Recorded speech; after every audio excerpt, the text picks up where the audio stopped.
आज संविधान के दम पे आज गरीब पिछड़ा, आज मल्ला का बेटा भी आपके सामने में अपनी बात रखने का हैसियत रखता है। ये किसके कारण? ये संविधान के कारण। लेकिन कुछ लोग जो है, नागपुर में डिसीजन होता है और नागपुर के इशारे पे देश में संविधान को बदलने की सोच रखते हैं। साथियों, मोदी की गारंटी पे ना सिर्फ बिहार को बल्कि पूरे देश को और अब तो दुनिया को भी इस गारंटी पर विश्वास होने लगा। ऐसे में जहां एक तरफ हमारे प्रधानमंत्री जी की गारंटी है, वहीं हमारे गठबंधन की मजबूती है। बिहार की सियासत में लगातार कई ऐसे दिग्गज नेता हैं जो चर्चा का विषय बने हुए हैं। उन्हीं में से एक नाम है मुकेश सहनी। वीआईपी के राष्ट्रीय अध्यक्ष मुकेश सहनी जिस तरह से अब केंद्र की मोदी सरकार को चुनौती दे रहे हैं, क्या वाकई में तेजस्वी यादव के साथ मिलकर मुकेश सहनी एक बड़ा खेल करने में कामयाब हो पाएंगे? तेजस्वी यादव को क्या वाकई में मुकेश सहनी का साथ पाकर एक सियासी फायदा होगा या फिर नुकसान होगा? ये देखना अब काफी ज्यादा अहम हो चुका है। नमस्कार, नेक्स्ट 9 न्यूज देख रहे हैं आप। मैं हूं आपके साथ प्रांशु राठौर। हमारे साथ इस वक्त मौजूद हैं हमारे सहयोगी अमन जी।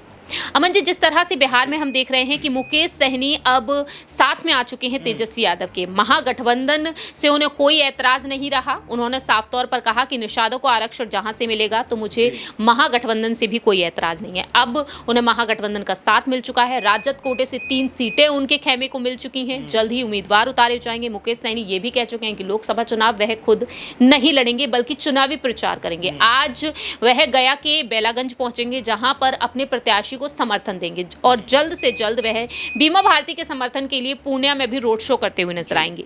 क्या वाकई में मुकेश सहनी अब बीजेपी के लिए एक बड़ी चुनौती बन चुके हैं? देखिए प्रांशु जी, अगर हम वोट बैंक की बात करें तो जाहिर बात है कि 13-14% के आसपास वोट बैंक आता है और बिल्कुल ये बात कोई छुपी दुखी नहीं है कि इसमें जो मुकेश सहनी है वो एक बड़ा नाम है। और जाहिर बात है कि 3-4 विधायक उनके पास थे, लेकिन बीजेपी ने जिस तरह से उन विधायकों को अपने कब्जे में लिया वो कहीं ना कहीं मुकेश सहनी के लिए बड़ा असहनीय भी था। उन्होंने बीजेपी के लिए तमाम सारी बातें भी कही थी, लेकिन बीजेपी ने जिस तरह से उनकी पार्टी के ऊपर एक तरीके से कहें कि उनकी पूरी की पूरी पार्टी अपनी तरफ मिला ली, उससे उनको काफ़ी नाराज़गी भी रही। लेकिन अब जिस तरह से वो कह सकते हैं कि इंडिया गठबंधन के अंदर है, महागठबंधन के अंदर है, 3 सीटें उनको दी गई हैं और यहाँ से वो सोचते हैं कम से कम 1 सीट तो उनके कब्जे में आनी चाहिए, क्योंकि 2019 में भी चुनाव उन्होंने लड़ा था और खुद वो भी चुनाव लड़े थे, लेकिन उस समय एक भी सीट जो है उनके हाथ नहीं आई थी। यही बात है कि इस बार माहौल चूँकि 2019 वाला नहीं, यहाँ पर तेजस्वी ने एक माहौल भी बनाया है और जाहिर बात है कि तीनों दल अगर एक साथ आते हैं, यानी कांग्रेस पार्टी और जिस तरह वीआईपी पार्टी और आरजेडी, तो यहाँ पर बीजेपी के लिए परेशानी और चिंता का जो सबब है वो तो बनता हुआ दिखाई पड़ेगा, क्योंकि जो 14-15% के आसपास जो निषाद कह सकते हैं वोट बैंक है, जो उनको सन ऑफ मल्ला भी कहा जाता है, जो वो वोट बैंक है वो कहीं ना कहीं प्रभाव जरूर डालेगा। और यही सोचकर जो तेजस्वी हैं उन्होंने अपनी पार्टी में अपने साथ उनको मिलाया और एक तरीके 3 अहम सीटें उनको दी। अब यहाँ पर किस तरह से वो अपने प्रत्याशी उतारते हैं, किस तरह चुनावी माहौल बनाते हैं, वो अपने आप में देखना बहुत अहम और ज़रूरी होने वाला है, क्योंकि जो लहर बीजेपी की आज से 4-5 साल पहले हुआ करती थी वैसी लहर अभी नज़र नहीं आ रही। और ऐसे में अगर आरजेडी और कांग्रेस का समर्थन उनको मिला है तो जाहिर बात है कि फाइट में तो उनका प्रत्याशी ज़रूर आएगा। अब यहाँ पर जो फाइट अगर दी जाती है, क्या उस फाइट में उनका प्रत्याशी जीत कर आ पाता है, ये अपने आप में देखने वाली बात होने वाली है, क्योंकि मुकेश सहनी भी अपने आप को एक मजबूत नेता ज़रूर मानते हैं बिहार का और जाहिर बात है कि अपनी पार्टी को बढ़ाने के लिए ये बेहद कह सकते हैं बड़ा मौका भी उनके लिए कि यहाँ से अगर 1-2 सीटें भी अगर वो जीत पाए तो यहाँ से ये मानकर चले कि उनकी पार्टी को एक बहुत बड़ा से फ़ायदा हो सकता है। और यही वजह है कि लगातार जो मुकेश सहनी है वो एक माहौल बनाते हुए नज़र आ रहे हैं। आपने देखा कि जमुई में भी वो थे, वहाँ पर भी तेजस्वी के साथ प्रचार प्रसार किया और आपने जिस बताया कि पूर्णिया पहुंचने वाले हैं, गया पहुंचने वाले हैं और जो तमाम सीटें बिहार की हैं वहां पर भी पहुंचने वाले हैं। लेकिन जो उनके हिस्से की सीटें हैं, चाहे मोतिहारी की बात करें, चाहे आप गोपालगंज की बात करें, चाहे आप जिस तरह से जो है झांझरपुर की बात करें, जहां पर लगातार ऐसा माहौल बनाने का प्रयास किया जा रहा है कि जो मुकेश सहनी है वो इस कोशिश में जुटे हुए हैं कि अगर 3 में से अगर 2 सीटें भी उनको मिल जाती हैं, यानी कि वो सीटें जीत जाते हैं, तो लोकसभा के अंदर भी उनकी जो मौजूदगी है वो बढ़ेगी और साथ में उनकी जो पार्टी का कद है वो भी यहाँ से बढ़ता हुआ नजर आएगा। देखिए, जिस तरह से यहाँ पर मुकेश सहनी को एक सियासी फायदा होता हुआ नजर आ रहा है, अगर वाकई में ये 3 सीटें जैसे कि मोतीझरा है, झंझारपुर है और गोपालगंज है, इन सीटों पर अगर उनकी पार्टी जीत जाती है तो मुकेश सहनी को एक सियासी फायदा होगा। 2019 में जब मुकेश सहनी को 3 सीटें मिली थी एनडीए गठबंधन की तरफ से, तब वह हार का सामना किए थे, लेकिन तेजस्वी यादव का एक बार फिर से मुकेश सहनी ने हाथ थामा है और पीएम मोदी के लिए उनके सुर अब पूरी तरीके से बदल चुके हैं। सबसे पहले यहाँ पर मुकेश सहनी का एक बयान सुना देते हैं कि वह क्या कुछ कहते हुए नजर आए। सुनिए जरा। आज संविधान के दम पे आज गरीब पिछड़ा, आज मल्ला का बेटा भी आपके सामने में अपनी बात रखने का हैसियत रखता है। ये किसके कारण? ये संविधान के कारण। लेकिन कुछ लोग जो है, नागपुर में डिसीजन होता है और नागपुर के इशारे पे देश में संविधान को बदलने की सोच रखते हैं। साथियों, आज बताइए देश किस जगह पे पहुंच रहा है? आज बताइए देश में दो मुख्यमंत्री को जेल में डाल दिया गया। क्या ये लोकतंत्र है?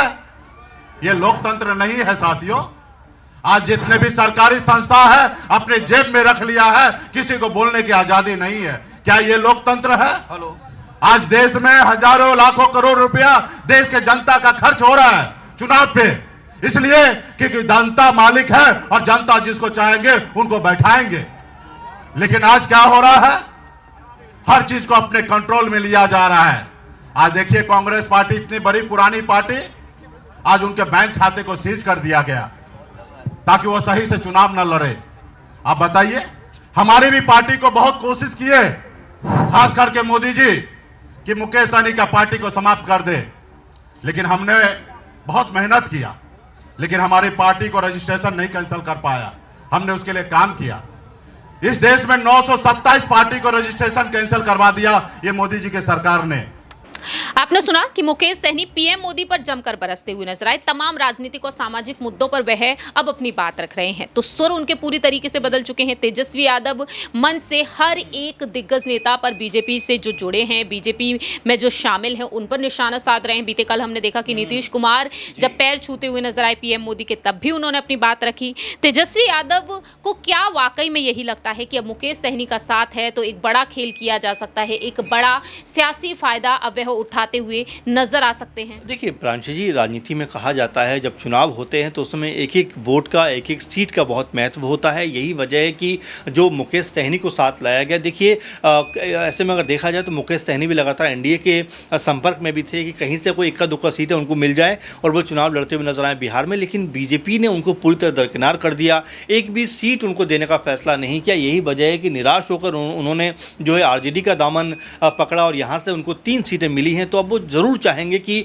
इसमें से 1 या 2 सीटें उनको मिलती हुई नजर आए। साथ में जिससे तेजस्वी का जो अभी हम देख रहे हैं कि जिस तरह से उनको अधिक से अधिक तवज्जो मिल रही है बिहार के अंदर, लोग भी सुनना चाहते हैं, लोग भी उनकी बातों को कहीं ना कहीं बड़ा सीरियसली सुनना चाहते हैं। तो ये उनके लिए फ़ायदे की बात हो सकती है। और आने वाले दिनों में जिस तरह से हम देख रहे हैं कि मुकेश सहनी को जो 3 सीटें दी गई हैं, तो एक माहौल तो कहीं ना कहीं बनता हुआ दिखाई पड़ रहा है। और जाहिर बात है कि अगर इसमें से 1 या 2 सीटें भी मुकेश सहनी को जीत के रूप में मिलती हैं तो ये उनकी पार्टी के लिए बहुत बड़ा कह सकते हैं कि अचीवमेंट हो सकता है। क्योंकि तो जिस तरह पार्टी का पक्ष रखते हैं वो बाकी रखते हुए नजर आएंगे। और देखिए प्रत्याशी अगर जीतते हैं तो बहुत सारे मुद्दे जो होते हैं वो संसद के अंदर जो है उनको लेते हैं और यहाँ पर पार्टी को भी इससे काफ़ी नाम मिलता है। और यही वजह है कि मुकेश सहनी जो है इस फिराक में कम से कम 3 सीटों में से 2 सीटें तो कम से कम उनकी पार्टी जीते। और उसके बाद जब विधानसभा चुनाव आएंगे तो उसमें भी उनको कहीं ना कहीं से फायदा होता हुआ दिखाई पड़ेगा। क्योंकि अगर देखिए तमाम दल एक साथ मिलकर लड़ते हैं, हम कई बार सुनते भी हैं कि मोदी जो है एक अकेले सब पे भारी है। लेकिन अगर उनके पार्टियों को आप देखेंगे तो 38-40 पार्टियां उनके साथ में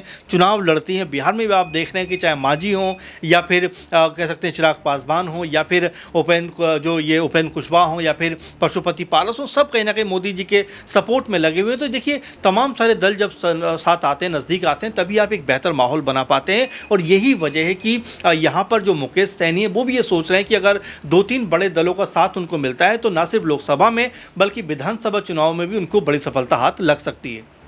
अब यही देखना होगा कि विधानसभा चुनाव 2025 में बिहार में होने जा रहे हैं। लोकसभा चुनाव में मुकेश सहनी को 3 सीटों पर जीत हासिल करने का एक बड़ा मौका मिल रहा है।